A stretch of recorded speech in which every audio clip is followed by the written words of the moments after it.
are listening to the Fictioneers podcast. Previously on Weave.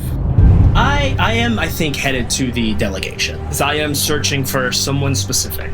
Can you find someone? I can certainly try. What do we have to work with? Green skin, orange diamonds.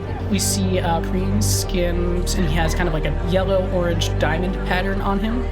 The caravan was destroyed. But that means everyone. Everyone. Oh wait, hang on, Phee.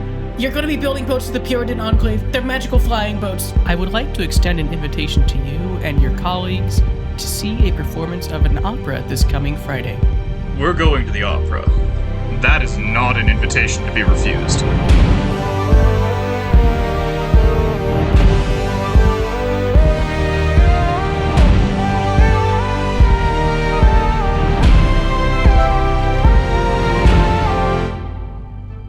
Hello, everyone. My name is Clark, and you're listening to episode 6. I was asked to scream. My name is Clark, and you're listening to episode 6 of the Fictioneers podcast, featuring an unmuted cast in the opening. This campaign, Weave, is the result of a collaborative world-building effort between all 6 of us, I guess, myself and the players. Say hello, players. Yes, Chef. If this is your first time listening to the podcast, what the fuck are you doing listening to this episode? Go back to episode 1. I promise it's good. Hightail it back to the front of the line, bud.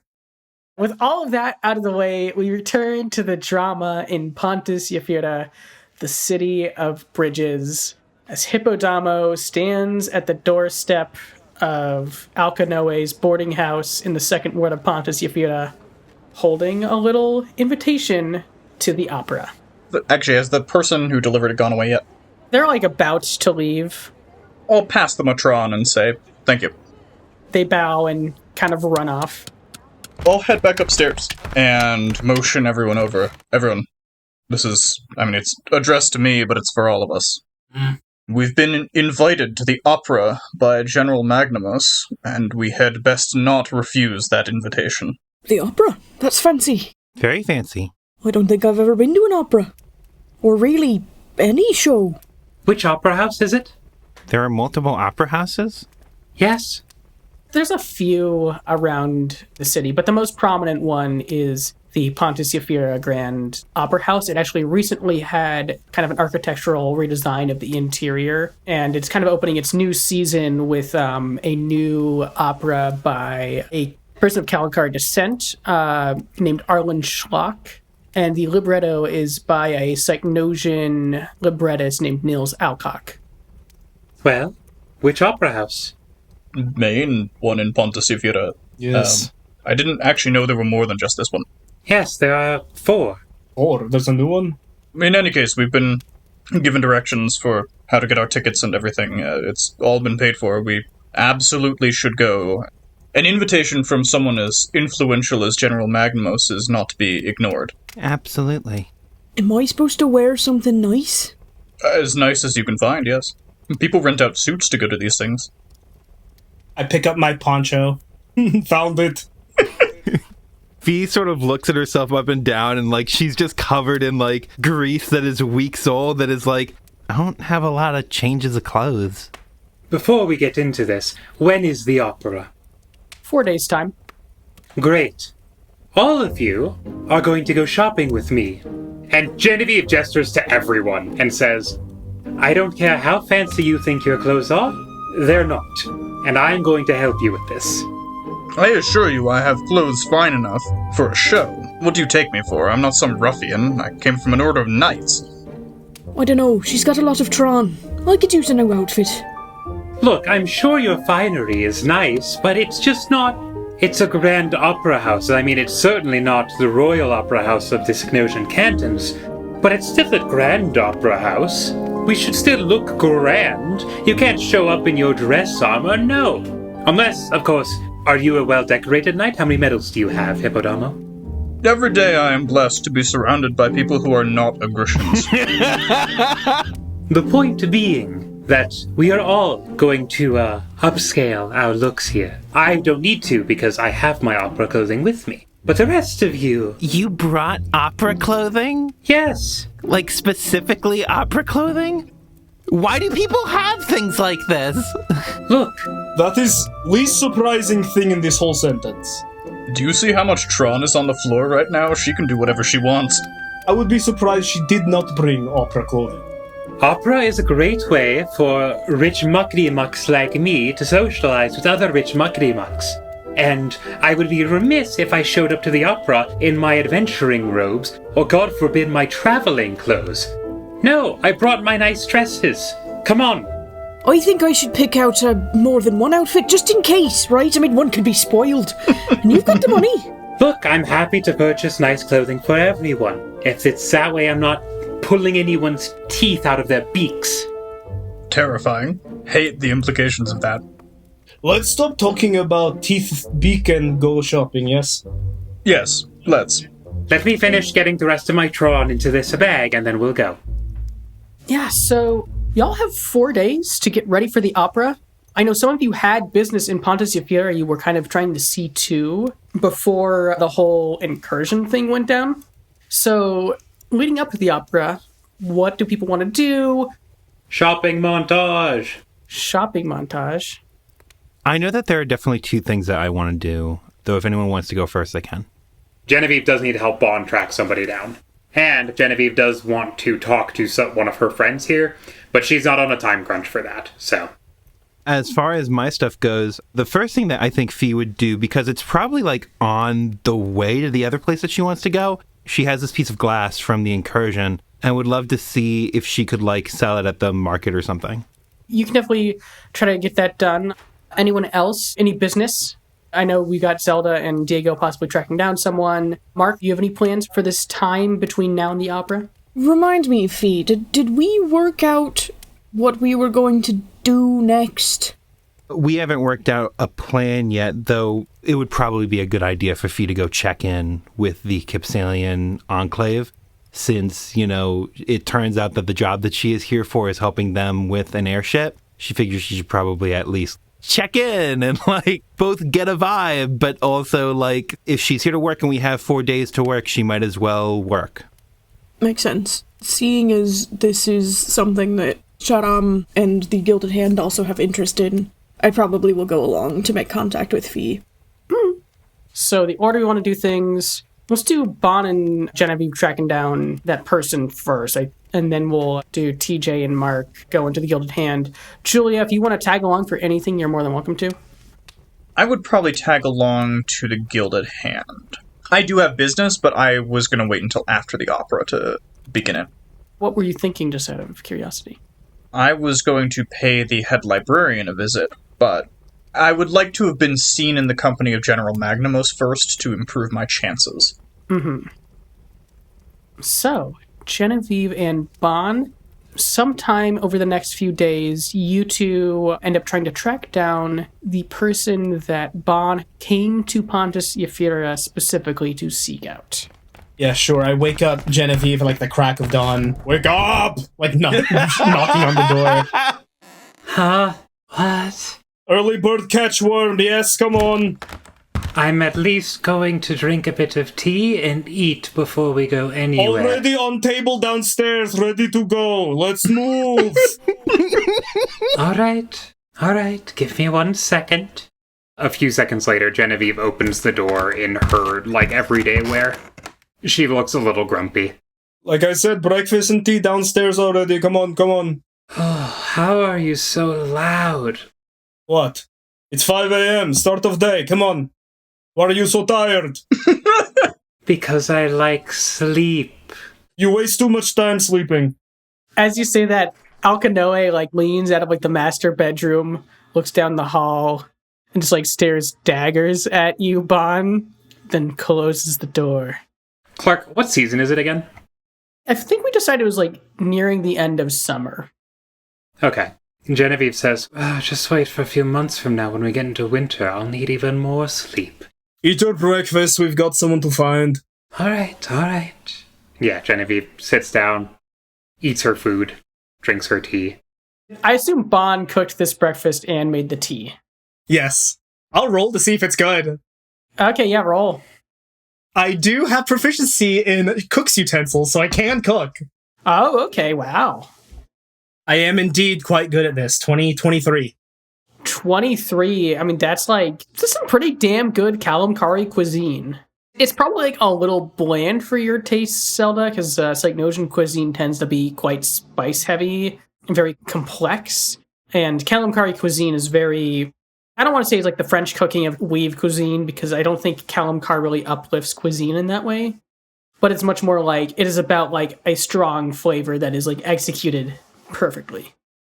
Inspired by delicious food and going, God, I need to keep this guy around, because holy fuck. Yeah, we go out and Genevieve says, so, tell me about who we're looking for again. We are looking for Ravana Longsi Ixal Kemaltor. He's a magistrate. Kalamkari came to the city not long before I got here. He is the man we seek. And I do know he's here. He was at the docks. Genevieve kind of takes a second and says, magistrate, works at the docks, likely has something new. He was at the docks. I don't know if he works at the docks.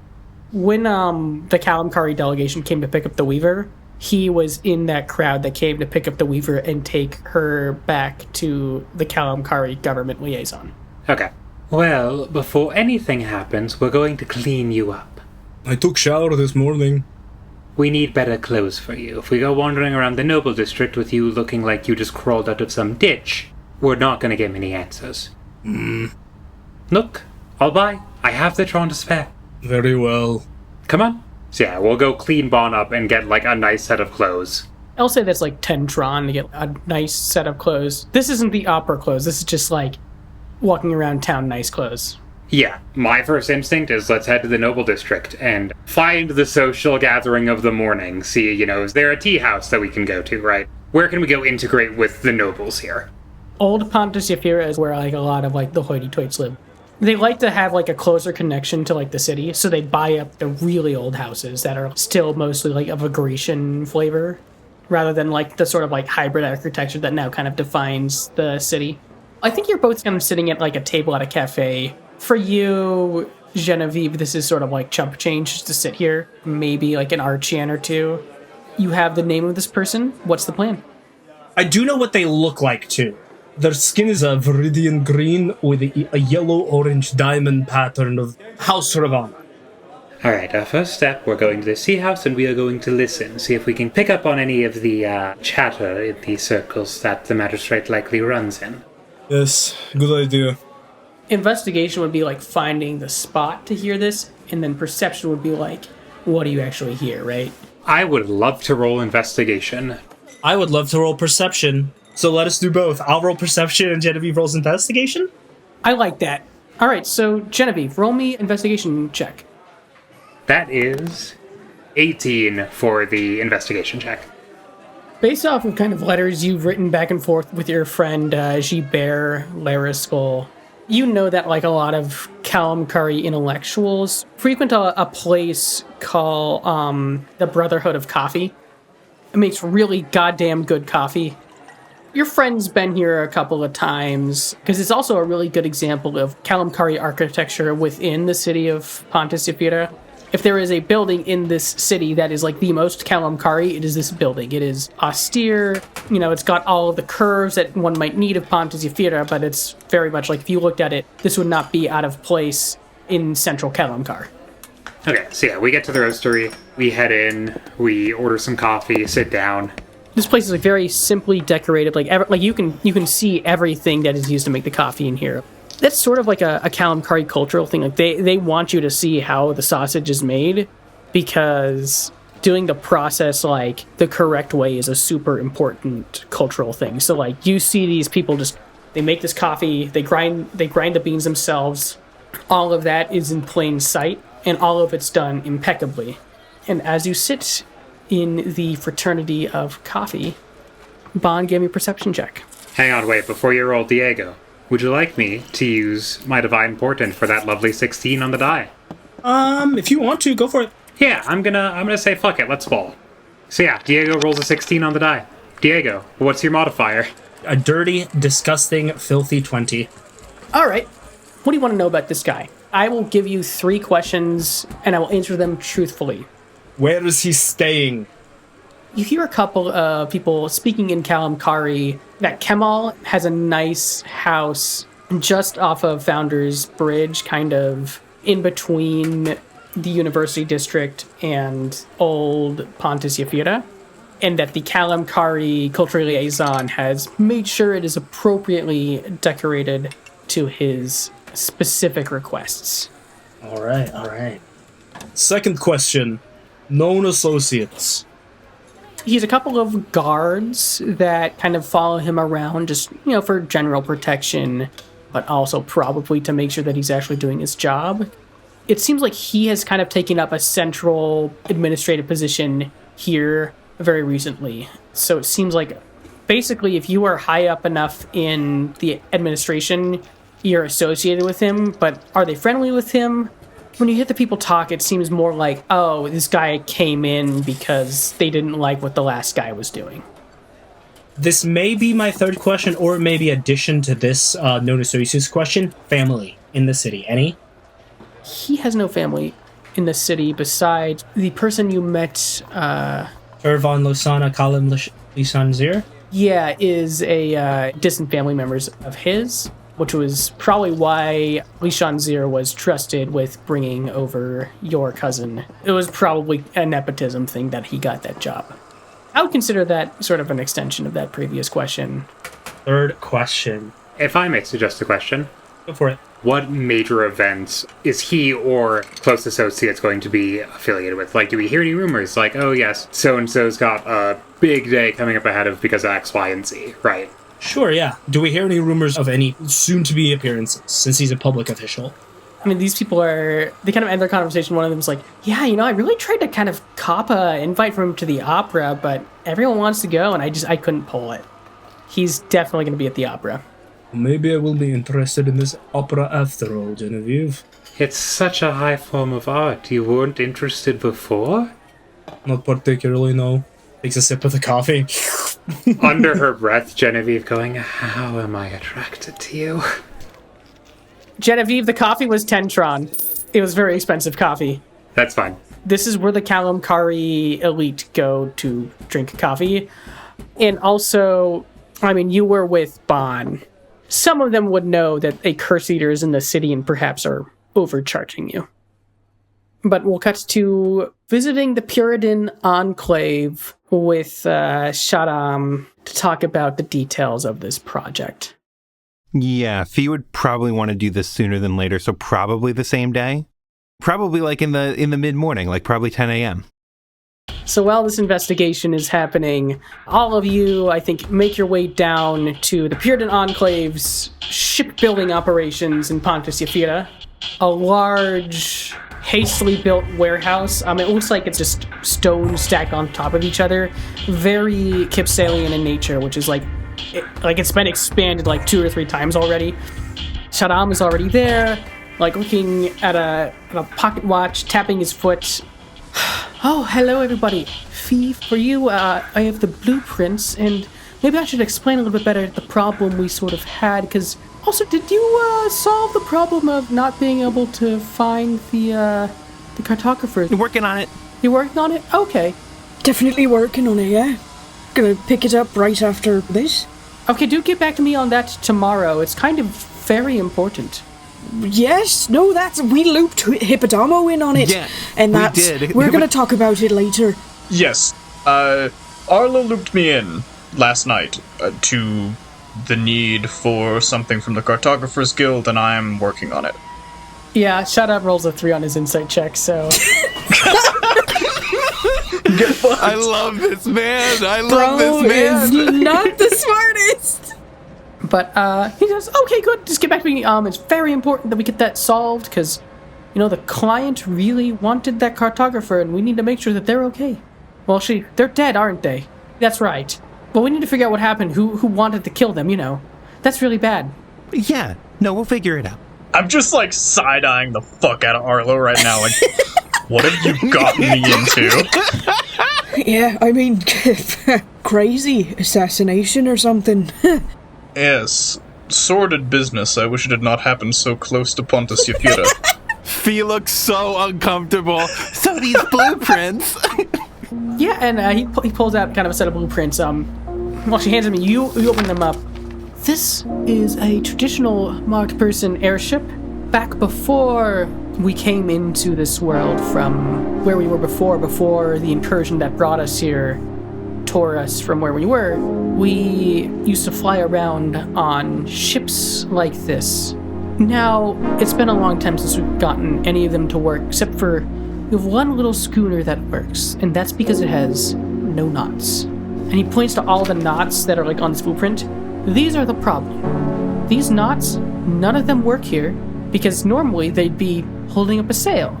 But knots and weave cause a bunch of magic bullshit that I don't know how to explain because it's not my area of expertise. Right. So the version with no knots works. Correct me if I'm wrong. This would be a little weird to Phee, the idea of like a magical object without knots. Or without any sort of like weaving working magically.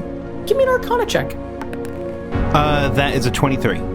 Okay, with a 23, yes, that would be very uncommon in Weave to do magic without knots or weaving or fabric, because the nature of the spell that is Weave, the magic system is really 4 different systems tied together. When you are tying a knot in Weave, you are creating a relationship between 2 objects in separate systems, which is really great if you're building out kind of a system based off those knots. The problem is, if the old magic at all required knots, weaving, ties, etc., that changed the nature of the spell. Because suddenly, the knot for like unlocking a door, if you even had a somatic component that was that, suddenly became, oh, this is the knot for fireball.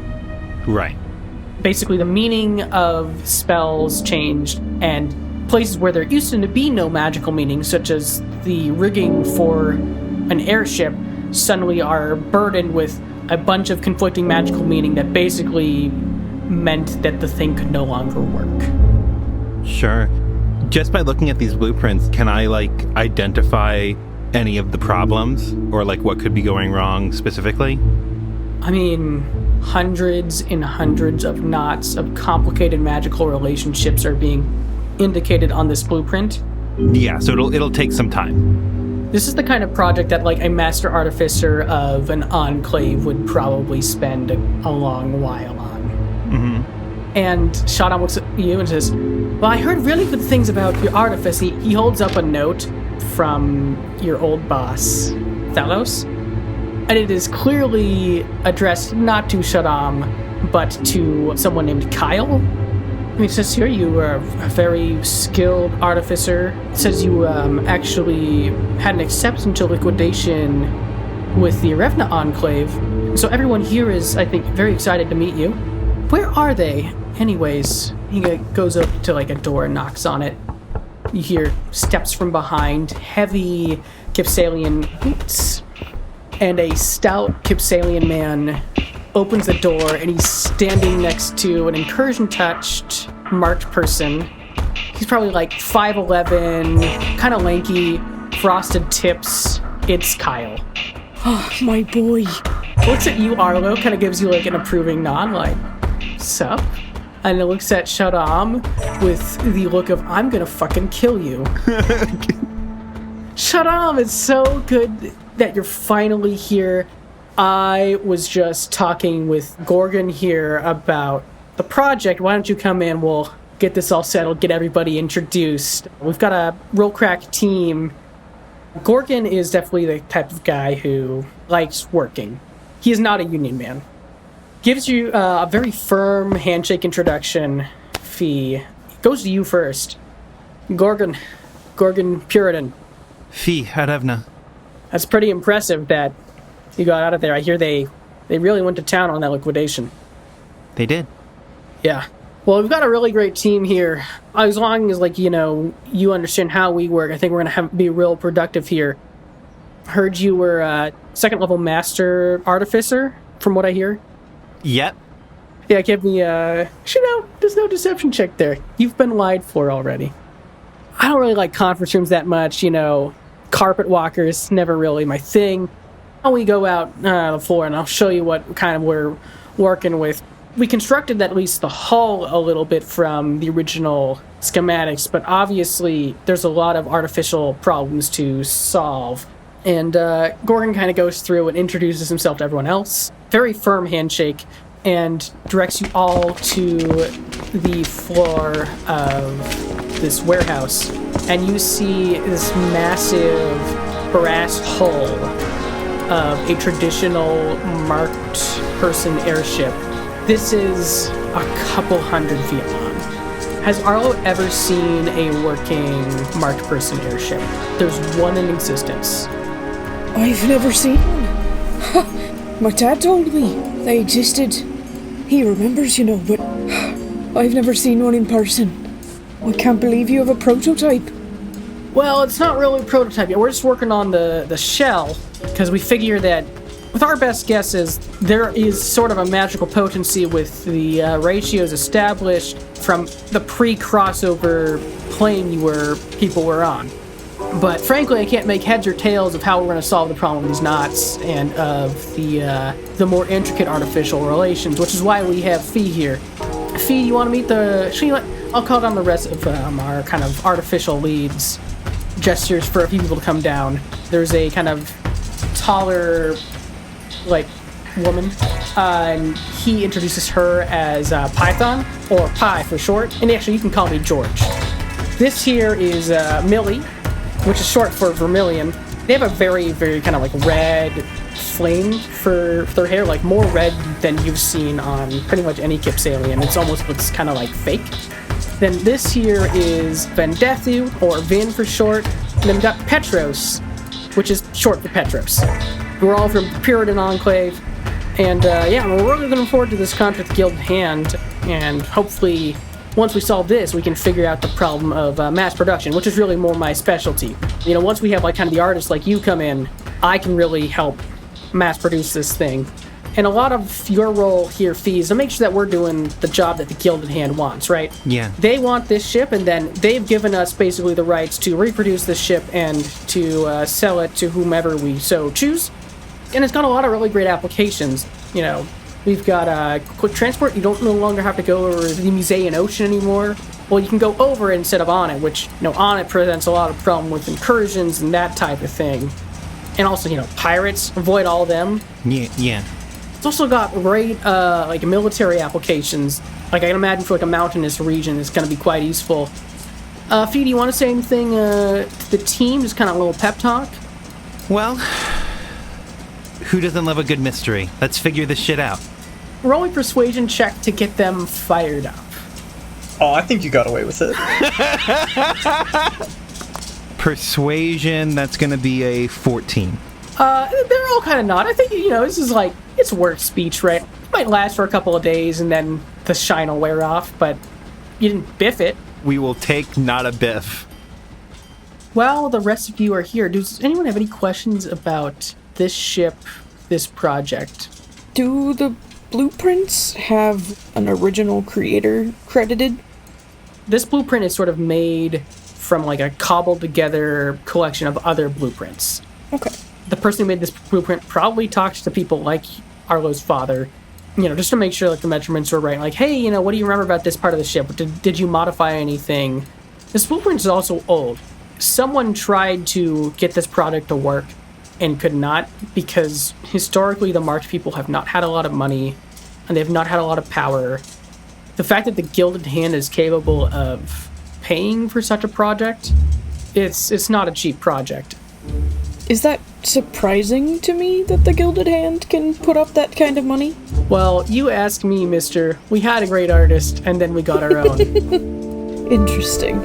I would say the amount of money that's going into this project is almost certainly out of the typical scope of anything the Gilded Hand does. I think the whole time that these introductions are happening, Arlo's just kind of staying quiet. He's got his hands in his pockets, and he kind of looks as though he's sort of putting together pieces, and the math's not mathing. And at one point he just kind of looks over at Phee and looks pointedly at her and just kind of cocks his head, and he doesn't say anything, but it's kind of clear that it's This is bigger than I thought. Yeah, I think Phee meets your gaze and gives like a little like. I think Phee, after we're done talking, is like, do y'all have where are your workbenches? Because I'm just looking at these blueprints for the first time, and I'd definitely like some time to digest them and really get to a good understanding of what the design here is, so I can start to figure out where we can get this thing working. Gorgon's like, hey, actually, you can borrow mine. I didn't know what your specs are, but if you want to give me your specs, I can build you a workbench. We can get you an office too, because you're sort of like the design lead on this, and I wasn't sure if you wanted to work in the Gilded Hand office or here, wherever's more comfortable, and I can bring the desk there to wherever you want to work. Again, I'm sort of like the day-to-day PM here. The Gilded Hand office might be good just from the perspective of me running back and forth between there. If I have a space to go back there to do stuff, I can help as a liaison in that way.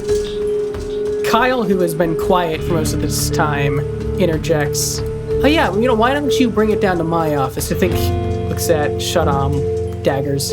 That's probably where Phoenix needs to be doing the work, since I was the one who contracted her. Yeah, that sounds good to me. Yeah, Gorgon's like, all right, that's all good for me too. Let's get that all settled. Hands you a little form. Just write down your specs, anything special you want. I'm a pretty quick hand with this stuff, so a couple days at most, and you'll have everything you need. I'm going to write down very, very basic specs, like height, tools, magical, like divination, but basically the stuff that she would have had access to back at Erlevna. And also adding into, because she knew the desks of, some of the master artificers. And so sort of knows, these are probably things that I'm going to be expected to have, even though I don't fully understand, quite what all of them can do. Yeah. George kind of, looks through it. Yeah, I can do this. Yeah, and also, trying not to go crazy, but, trying to be convincing. I think you're just playing it middle of the road. Again, these people have no reason to be suspicious of you. There's no lie that you need to sell them because the lie has already been sold. I know that, and I think Phee kind of knows that. But this is also Phee, so, All right. Kyle says, anyways, Phee, I'll see you tomorrow, or actually, I'll just send a message when the desk gets in. You go look over those blueprints and just check in with me on the progress of this. Absolutely will do, Kyle. Yeah, I'm really glad we can make this connection, make this job happen for you. And I'm glad to make this happen for you as well. I mean, this is a really big deal for the Marq people and the Gilded Hand. I mean, this could really put us on the map finally. Yeah. Yeah. Arlo, you can give me an insight check. With advantage. Oh, yeah, I was gonna ask for it. So, Oh, Jesus. Even with advantage, that's only a 10. That's okay. That's enough to know that there's definitely politics happening between Shadam and Kyle. Those two are vying for some sort of recognition, perhaps a promotion. And they're both doing a terrible job. Anyway, nice to see you again, Kyle. Good luck on all of this. Yeah, good to see you too, Arlo. By the way, when's your sister coming back to town? Her and I were gonna do another date. Oh my God! Not this again. I mean, she's, so busy these days with everything at the Cartographers Guild, who knows, honestly.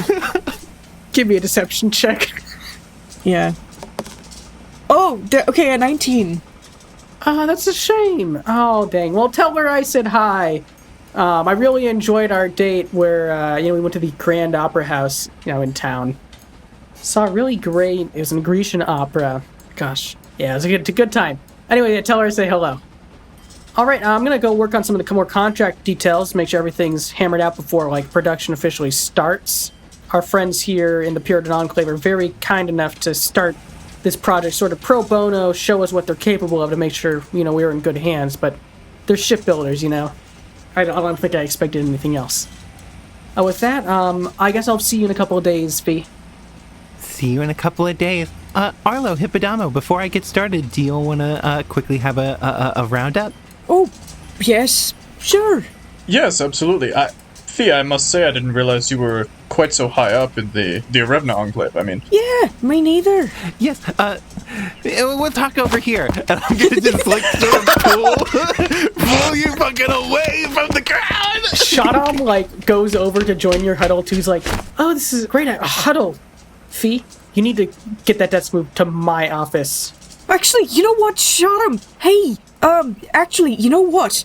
I kind of brushed Kyle off because he's been acting kind of strange, but honestly, Rahua's gonna be here in a couple of days. In fact, she said that she really wants a nice, depleted Kipsalite necklace. So, maybe you should start looking for something like that now.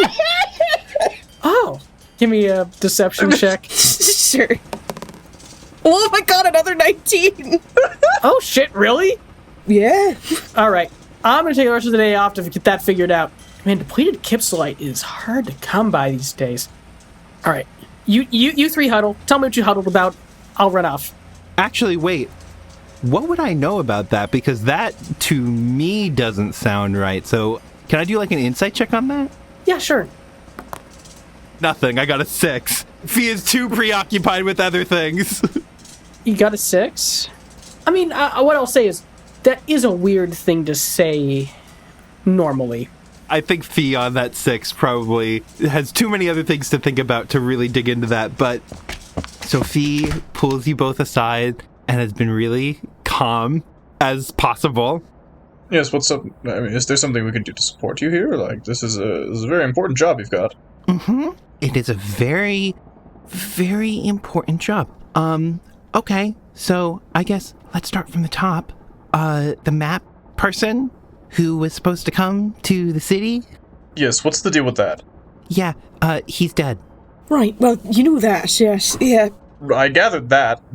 Well, so I was working on just to save time and to save the audience from me repeating it, I fill Hippodamo in on the music box that was from an incursion that exploded and killed everybody in that caravan except for me. Right, so, the problems are twofold. Number one, Kalamkar is expressing its political interests here in Pontus Yafira, commissioning a cartographer to redraw the boundary lines. That's not a good sign. And second, you managed to kill him. That sort of sums it up, yeah. It wasn't on purpose. No, I gathered that. And your earlier observation was correct. I am not exactly a master artificer. It seems like the person I was traveling with, Talos, did the amazing honor of talking me up above all possible recognition. He knew damn well what my skill level was, and that is not of the level of a level 2 master artificer. If he was not dead, I would kill him, but rest his soul, I suppose. I mean, to be fair, it sounds like you already did kill him, so... Not the time, Hippodamo! Not the time! I'm just trying to get my facts straight here. There's a lot of information to be dumped on me all at once. Alright. See, one of the things that we've got here has got a deadline of tomorrow, which is the update on the cartographer that seems to have, died on the way over here. Sharam has asked that we go find a reason for that. Now, the ship is another thing entirely.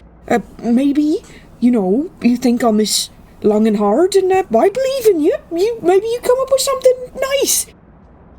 Hey, Hippodamo, theoretically, are there any good places where there are, I don't know, books on really advanced magic? The library at the university is quite extensive. Great, I have a pit stop. Oh, this is a lot. I hope you didn't have anything to do for the rest of the day. No, I'm thinking this through. We need a course of action before we begin to act. I'm sounding like a sick notion, but we do. I mean, having a plan is a good thing to have, certainly.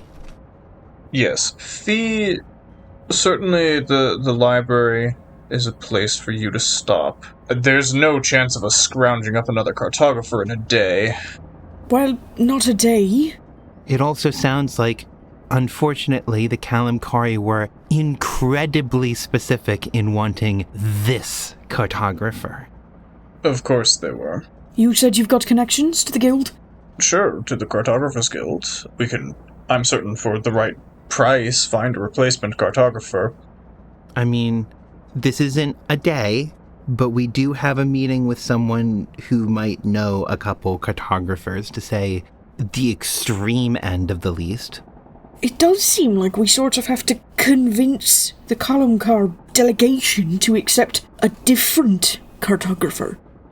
And I don't know how I feel about covering up what actually transpired. Well, we don't need to necessarily cover it up. I mean, I've taken illegal actions in the past, and that one was certainly, while not purposeful, certainly bad. If they lead me to a jail cell, so be it. Are you arguing you come clean about this? Well, I'm thinking through options. I don't know a lot of better ideas at the moment. Well, to put it another way, I'm sure you're all aware of the tensions between the Republican kingdoms of Agrima and the Calamkari Empire. Pontus Yfira seems to be the latest battleground in what has been a long-lasting hot and or cold war. And you find yourself in the unenviable position of being responsible for the bombing death of effectively a representative of Calamkar, someone who was meant to come here under their protection. Asterisk. That was definitely more on the this person's been bribed to do a job level. It would have been under the protection of everyone too, because the Cartographers Guild is like basically the only real neutral power in the world that is not associated with the plane. All this to say, you could do worse than to submit yourself to the embassy to Agrima. The Agrition Embassy? Yes, you've bombed an enemy of the state. Accidentally, yes. I don't know if accidental assassinations count as assassinations. I understand it was accidental, but I'm saying you have leverage. You have done something which harms an enemy state of the kingdoms of Agrima, intentionally or not, and you have information surrounding the goings-on which you could potentially leverage for asylum. Not to put a wrench in all of this, but that doesn't really look terribly good on the Gilded Hand. Puts us in kind of an odd position. I'm not a representative of the Gilded Hand. Well, I am! I'm sorry, Arlo. I consider you a friend, but I came here to see who you're selling weapons to. Well, weapons being sold to people unrelated. If that's the best idea we have... That can't be the best idea we have. Okay. Well, I don't know. I'm not good with this politics stuff. I work behind a desk building magical items. I'm not going to force you. You've earned that amount of clemency from me, certainly. But it's what I would do in your position. I suppose I am biased. I don't really care about, I don't know, siding with people, frankly. I mean, I don't know. I don't want to blow up a city-state because I blew up a cartographer. If that's the most practical answer, then it's the most practical answer. I don't know that I could be involved with that. I can help you cover it up, but... At the very least, providing the information that a cartographer hired by the Calamkari Empire was on their way, if that information comes to light and is presented in the open, the Cartographers Guild can't get away with doing that again, right? They will have to put someone forward who is an impartial candidate. That is more reasonable. The information comes out, we just don't exactly put a source to it. As you wish. People die in storms around here all the time. They can look very violent. Has the body and the wreckage of the caravan been recovered? How far from Pontus Yfira was it? It has not. We were going to do that. That was part of a potential plan. My idea was to go and find some evidence that it was, not a murder. But then we sort of got swept up in the whole thing, and Sharam got convinced that it was, in fact, some sort of assassination. Right. Well, we're going to have to quash that, because if that's the rhetoric we go with, the Calamkari are going to start pointing fingers at us, and then there's going to be a war no matter what. That was my thought. I was all happy with just reporting that he died on the road, and then, I think doing the report of the death, maybe we could just say we were attacked. Any wreckage would probably support that. And maybe there's something to also support the fact that this cartographer wasn't in fact very neutral at all. Well, that's clear enough from the Calamgari coin in his pockets. I think your plan is probably a good one. We need to go about this officially, though, if we are to keep the information neutral. Have the Gilded Hand write a missive out to the Public Rescue Service. I will be their representative for you. Tell them that you were expecting someone to appear in your employ and reported them missing, and a joint operation between you and the rescue service uncovered their caravan. They appeared to have been attacked, found dead, etc., etc. Then we can report this neutrally. Because if it goes only to the Calamgari, they'll just hire another corrupt cartographer.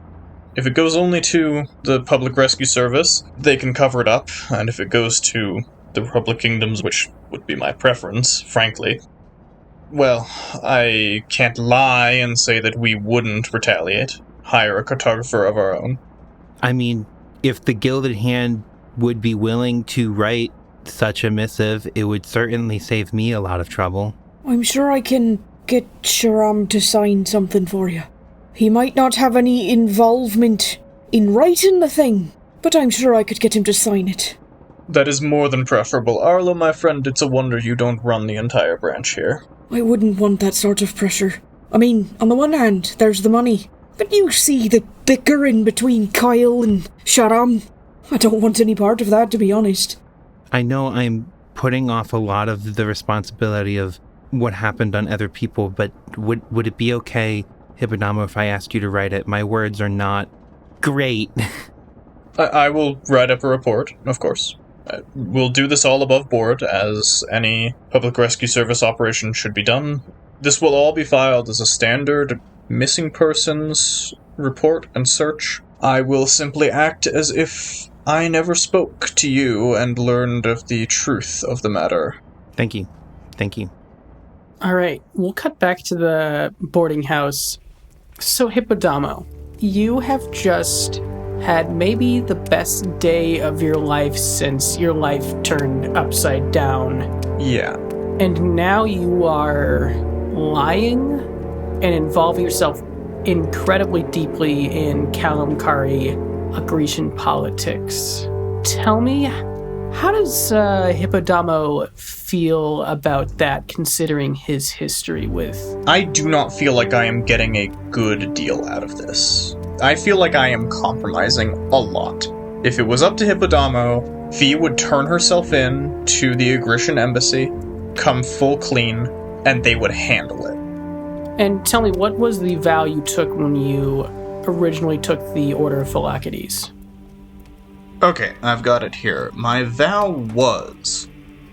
I, Hippodamo, son of Zabul, swear under the view of the Muses, to uphold the teachings of balance, to commit myself to the law and defense of Agrima, to maintain my oaths as I maintain my life, and above all else, to foster the courage to do what is right. Do you think this violates that vow? I don't think Hippodamo thinks it violates the vow, because the reason that I just compromised that hard was to prevent a greater conflict. I think this is within the realm of, philosophers can disagree. Now, I did not make that decision particularly decisively. I'm still waffling here, but whether that actually violates the vow, maybe. Hippodamo, do give me that deception roll with advantage. Is only a 13. All right, thank you very much.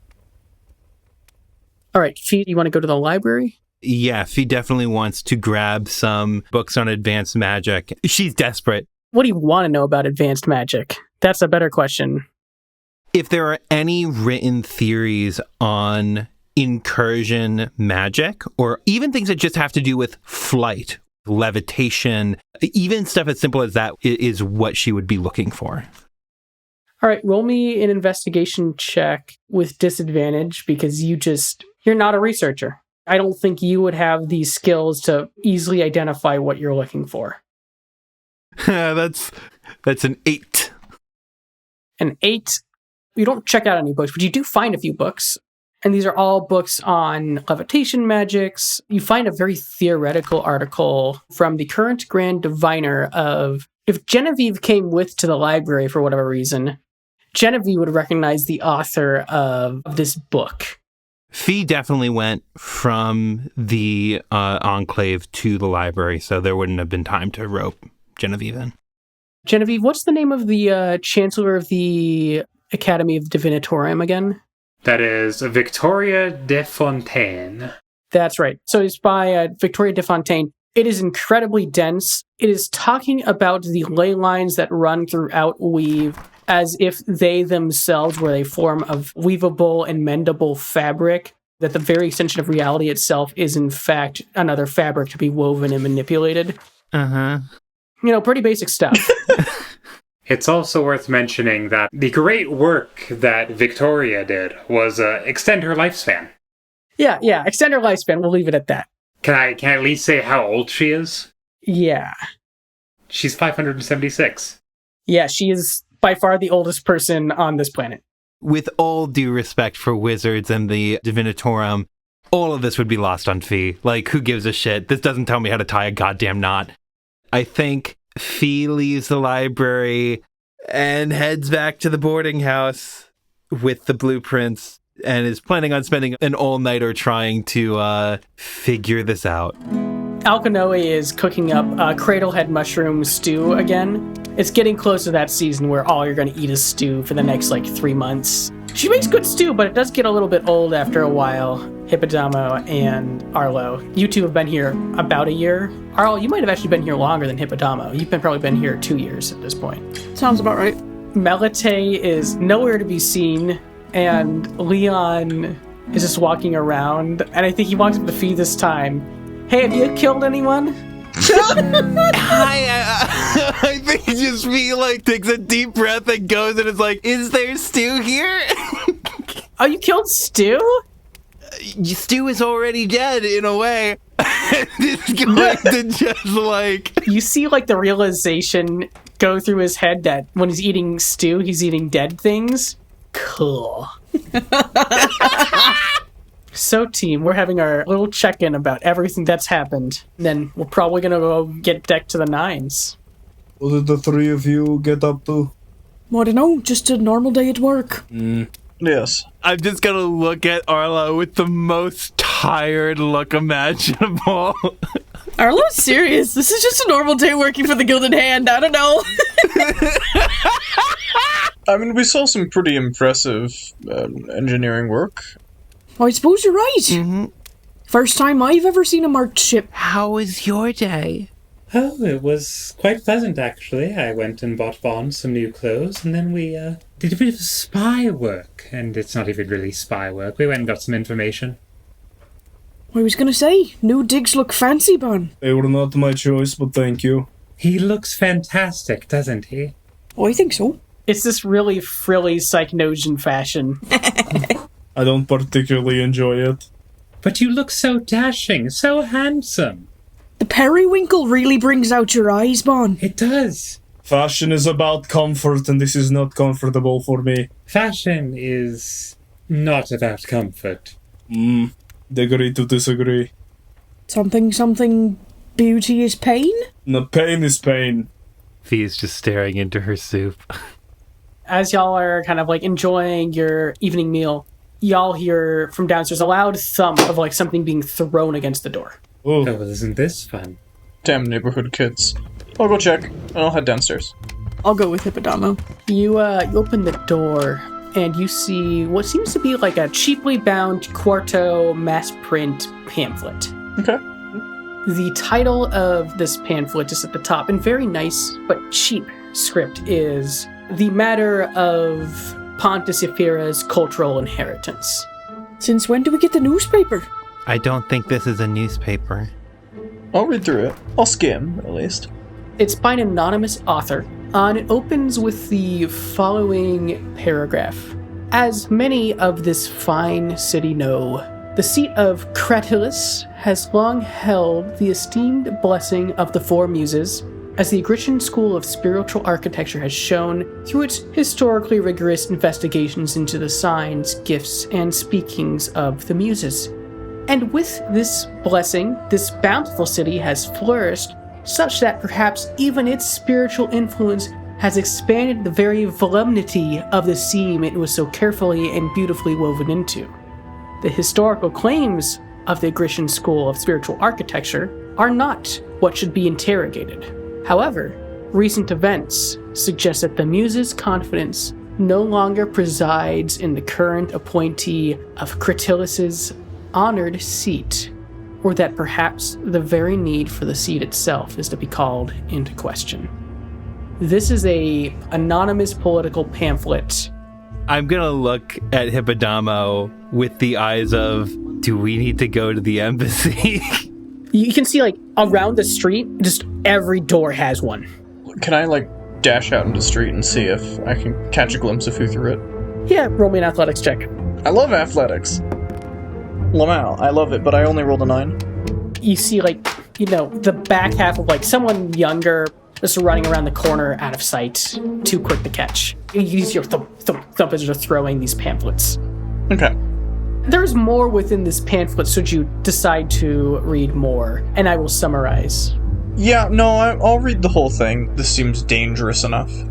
The big thing it's citing is that Cratylus is dead, and while his legacy to the city is important, being under the influence of his seat, which is currently held by Petros Ephyra, who is the seat of Cratylus. He kind of runs the town as part of a larger council of people. There's a lines why else would the Muses allow for such a tragedy of an incursion to happen? A Grecian tradition has made us, the citizens of Pontus Ephyra, inflexible. It goes on to kind of cite fish yields, rising spice prices, and basically the argument is that this incursion was caused by spiritual instability related to a lack of fraternity. The pamphlet closes with the sentence, "We scorn our Kalamkari neighbors for the sake of pleasing our Grecian forefathers. That only serves to harm our city's self-determination and health in the long run." You can give me a history check, Hippodamo. It's an 18.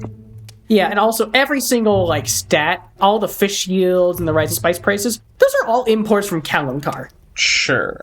So, they're trying to cite things Kalamkar brings over lacking as a problem with what's happening here. Got it. How I would like to have a real chat with whoever penned this, though I suspect this is more the work of a Kalamkari propagandist than any true philosopher. It seems like their work. No offense meant to you, of course, Bon. Yes, I'm well used to their work. It's going to be bad in this place, I think. You're just now finding that out? Putting the pieces together, are we?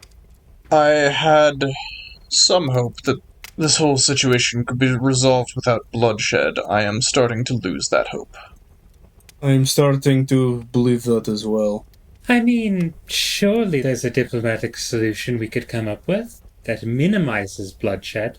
Maybe we just kill one person. Make it really count. Oh, I don't know.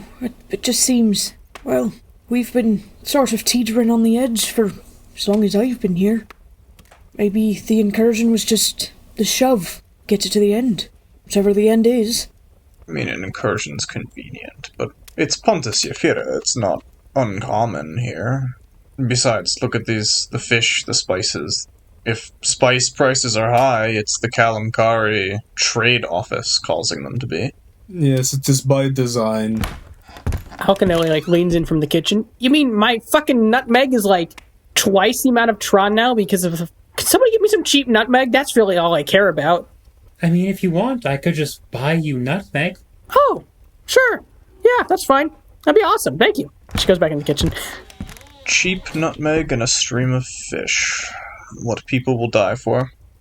Phee looks very all of this is weighing on her extraordinarily heavily. She's taken a sip of soup and is just staring at the bowl. And I think she looks up at Hippodamo. Phee really doesn't know what to do. She's really never been into politics. Even back when she was at home, like any interpersonal shit, she stood away from that. And so she feels like all this is her fault. And she's looking at you like, should I just go to the embassy? Like that might just be, really is looking for some guidance and advice, and sees Hippodamo as, out of the group here, probably the best person to give that. She respects Hippodamo in that way the most. I've seen that look before. It's crossed my face more than once.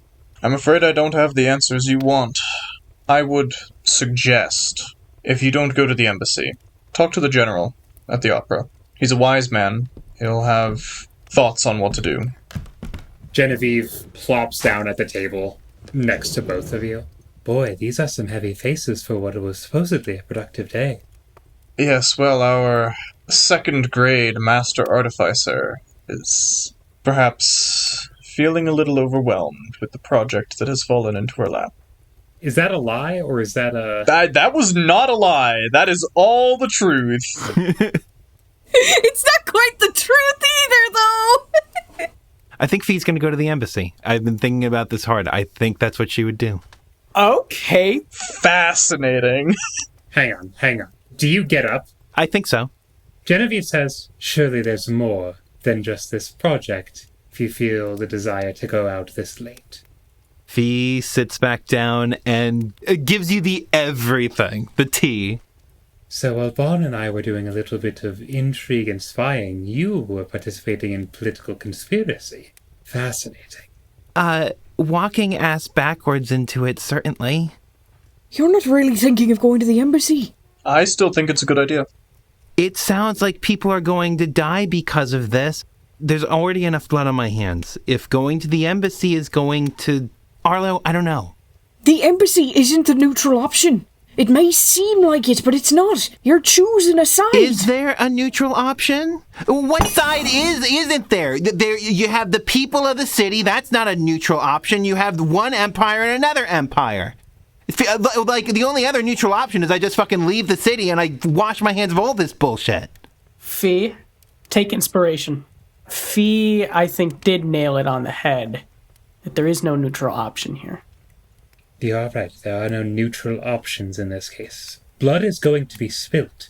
We find ourselves in a precarious position where we do have a fair amount of sway between the five of us.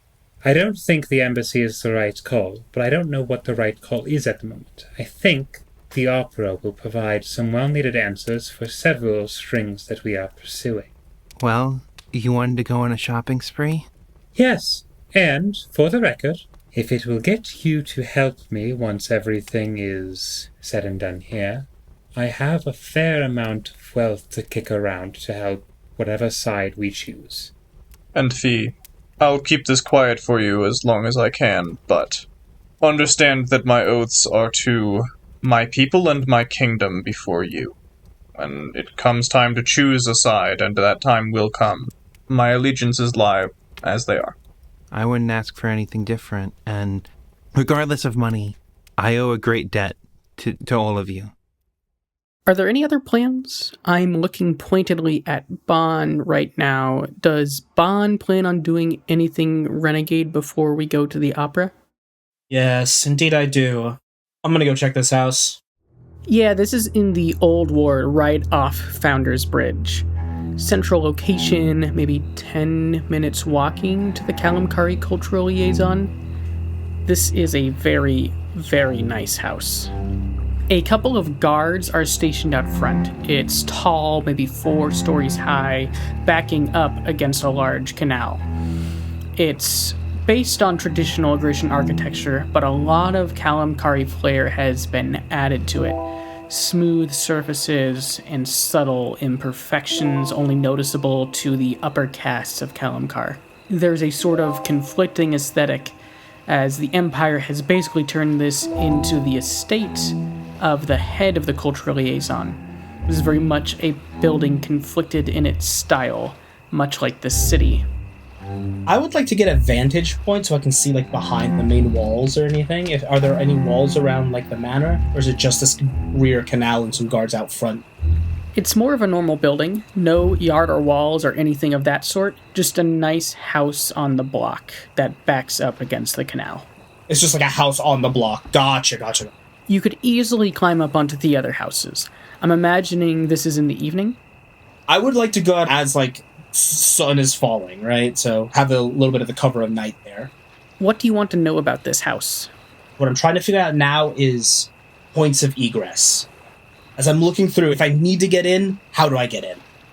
Give me an investigation check. 17. Looking around, there's perhaps a spot that used to be a window, but was covered up by brick as the sea has risen. It's bricked up, but maybe that's a point of egress.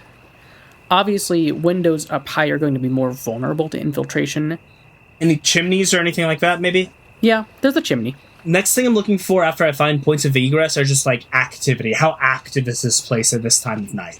You watch as a group of Calamkari walk up, all holding cloth, linen, and silk that has been rolled up. They go to the door, present their IDs, and the guards let them in. Very clear to you is that your cousin is here and she is working on something. Fuck it. I'm gonna see if I can peer through a window. Actually come down and kind of get low and try to sneak around and try to peer through, like, a back window, see if I can catch anything inside. If you're going around the back, you're going to be on the canal. Yeah, I can swim. Okay, so you're going to jump down, swim, climb up, and see if you can peer into a window. Give me a stealth check, and the results of this better be good. 14 plus, you said stealth? Yeah. 6, so dirty 20. Bon, you gracefully jump into the canal behind the building, making almost no sound as you torpedo into the dark canal waters. The camera follows you as you rise out of the water onto the back of the building, wet hands slapping against the concrete of the building as you search for grip. I'm going to roll a luck check for you. Natural 20. You see exactly who you're looking for, just chilling in the bath.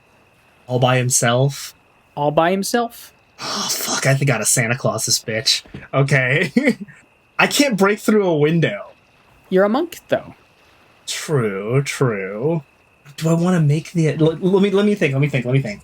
Because Diego would not, but this is Bond. This is a man he's been looking for is the key to what he wants, so I think he's going to go for it. I'm going in. Give me an attack roll against the window. Ooh, that's a 13 on that. Plus, I think it is 6. Yeah, 19. If you spend a key point, I'll say you get to break open the window in a way that does not betray your stealth. Excellent. I will do that.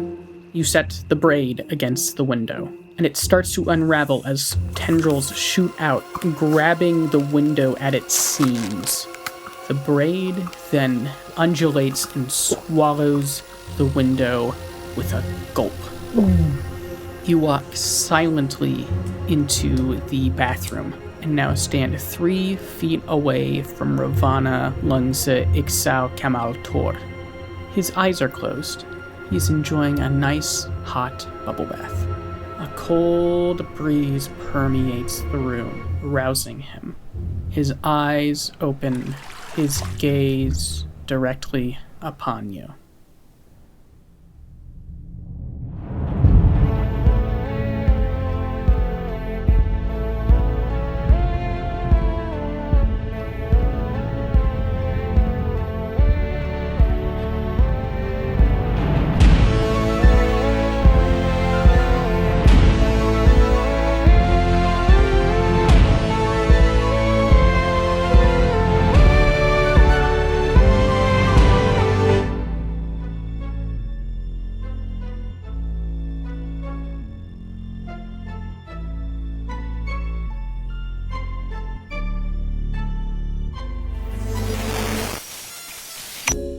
You've been listening to Fictioneers Presents Weave. This episode, Hard Work, featured performances by Diego Camanguian as Bon, Julia Pisello Duga as Hippodamo, Marq Schuling as Arlo, TJ Martin as Phee, Zelda Migneron as Genevieve, and Clark Nichols as our loving and benevolent chef. This episode was produced by Zelda Migneron. It was edited by Julia Pisello Duga and sound designed and scored by TJ Martin. Weave features art by Marq Schuling. The YouTube version was edited by Zelda Migneron with art by Marq Schuling and Julia Pisello Duga. If you enjoyed this episode, leave us a like or a comment and subscribe to get notified when future episodes release.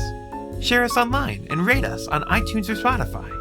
Follow us on Tumblr, Blue Sky, and TikTok at Fictioneers Podcast. Thank you so much for listening, and we'll see you next time on Weave.